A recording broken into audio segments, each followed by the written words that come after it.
Gitapukan sa mga tao ang usa ka SUV sa kalsada sa Purok Narigta, Barangay Salunayan, Midsayap, Cotabato Province, bandang alas 8:45 sa buntag Oktubre 7. Daghang igo sa bala ang SUV. Sa tabad sa sakyanan naghayang kini ang usa ka lalaki nga wala nay kinabuhi. Giila kini sa mga pulis nga si Udin Indayla Dalgan, 31 anyos, taga sitio Dansalan, Nikitan, Sultan Kudarat, Maguindanao.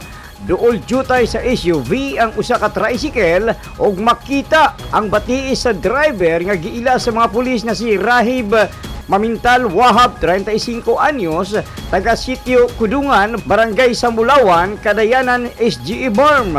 Subay sa report sa kapulisan, giambos ang SUV ug nadamay lang ang tricycle driver. Laing tulo pa ang mga sakay sa SUV ang nasamdan nga giila sa kapulisan nga sila Madron Sumlay Indayla Jr., 48 anyos, retired EFP member.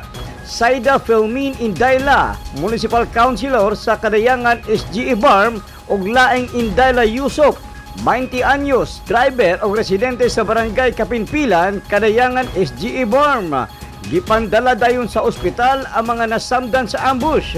Sa inisyal nga investigasyon sa kapulisan, gitaparan sa mga armadong nga nakasakay og minivan ang SUV nga gisakyan sa mga biktima o gipaarakan og bisibat padulong sa Barangay Malingaw, Kadayangan, SGE Barm.